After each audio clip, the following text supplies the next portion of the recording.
জয় হিন্দ। আজ এই ভিডিওতে আমরা আলোচনা করব micro economics and macro economics সম্পর্কে। মাইক্রো ইকোনমিক্স আর ম্যাক্রো ইকোনমিক্স সম্পর্কে জানার আগে জেনে নিই ইকোনমিক্স কী, what is the proper definition of economics. ইকোনমিক্সের সংজ্ঞা দিতে গেলে বলা যেতে পারে ইকোনমিক্স সাবজেক্টটার প্রয়োজন কেন ছিল। অ্যাকচুয়ালি আমাদের ডিম্যান্ড প্রচুর, কিন্তু আমাদের হাতে সম্পদ বা রিসোর্সেস কি থেকে কম থাকে।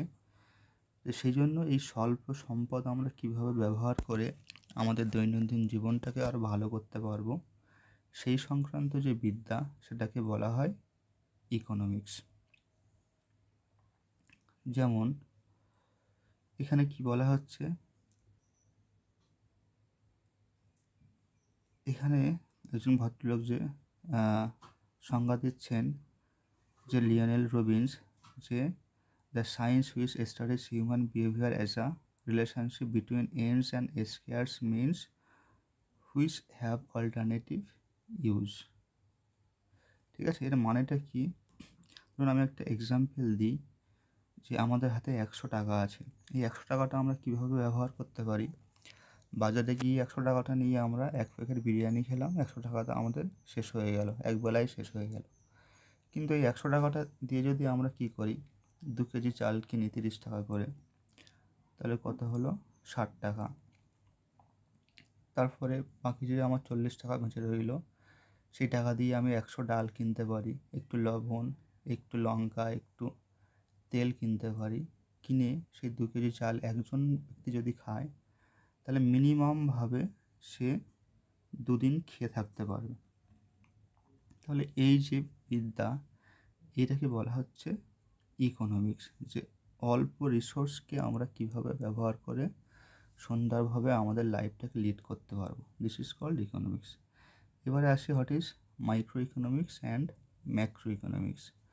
মাইক্রো ইকোনমিক্স বলতে বোঝাচ্ছে যে individual scale economics.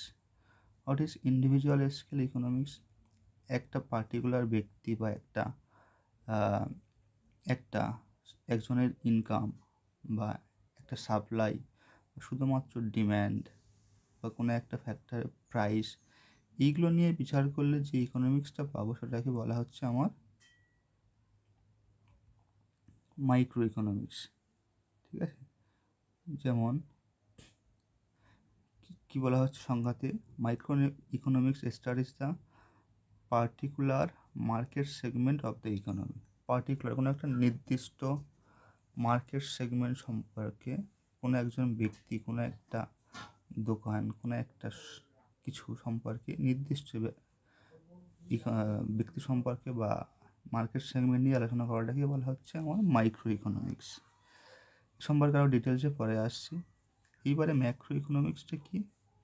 ইকোনমিক্সটা overall segment. যদি আমরা সমস্ত সেগমেন্টটাকে একসাথে কভার করি, the whole economy studies the whole economy covers the several market segments.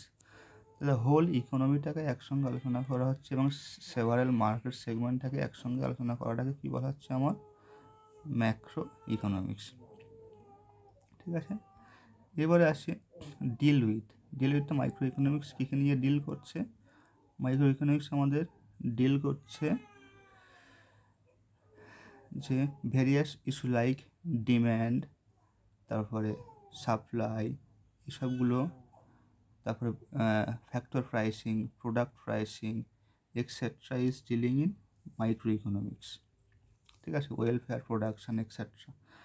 একটা নির্দিষ্ট ছোটো ছোটো একটা টুকরো ব্যাপারটাকে যে আলোচনা করা হচ্ছে, যে সেগমেন্ট, সেটাকে বলা হচ্ছে মাইক্রো ইকোনমিক্স।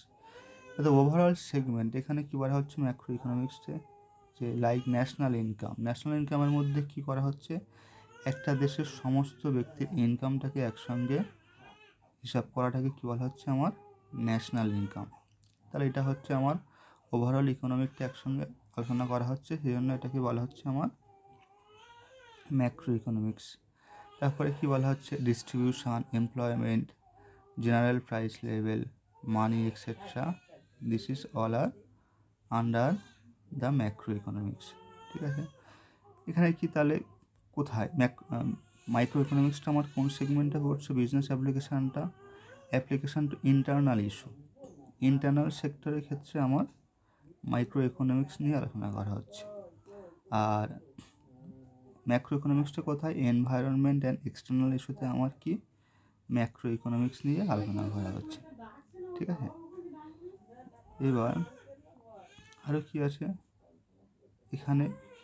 স্কোপটা কি? Cover several issues like demand, supply, factor pricing etcetera. আর এখানে কি আছে ম্যাক্রো ইকোনমিক্সের মধ্যে? Covers like distribution, national income, employment etcetera etcetera. ঠিক আছে, এবার এখানে আসে আমার এর ইউজেসটা কোথায় হচ্ছে, সিগনিফিক্যান্সটা কি আছে আমার? সিগনিফিক্যান্স হচ্ছে আমার মাইক্রো ইকোনমিক্সটা শুধুমাত্র যে এটা আমার labour, land, entrepreneur, capital, within the economy, এইগুলো সম্পর্কে আলোচনা করা হচ্ছে। আর ম্যাক্রো ইকোনমিক্সে কী হচ্ছে? ম্যাক্রো ইকোনমিক্সে যেটা ওভারঅল যে ইকোনমিটা, যেমন like deflation, inflation etcetera, price reflation, unemployment, all this are in the segment of macro economics. তাহলে এইবারে ডিটেলসে যদি আমি আবার সংক্ষেপে বলতে চাই ম্যাক্রো ইকোনমিক্স কী আর মাইক্রো ইকোনমিক্স কী। মাইক্রো ইকোনমিক্স হলো কোনো একটা পার্টিকুলার সেগমেন্ট নিয়ে আলোচনা করাটাকে বলা হচ্ছে আমার মাইক্রো ইকোনমিক্স। যেমন ইন্ডিভিজুয়াল, কোনো একজন ব্যক্তি, কোনো একজনের ইনকাম, কোনো একটা জিনিসের প্রাইস, সেটা হচ্ছে আমার মাইক্রো ইকোনমিক্স। আর ম্যাক্রো ইকোনমিক্সটা ওভারঅল সেগমেন্ট, অল সেগমেন্ট, যেমন হচ্ছে আমার ন্যাশনাল ইনকাম, সমস্ত ব্যক্তির, একটা দেশের সমস্ত ব্যক্তির ইনকামটাকে হিসাব করতে হবে। তারপরে আছে আমার distribution, employment generation, price level, money, তারপরে unemployment, all this are in the segment of macro economics. বন্ধুরা, আজকে এই পর্যন্ত। জয় হিন্দ, সবাই ভালো থাকবেন।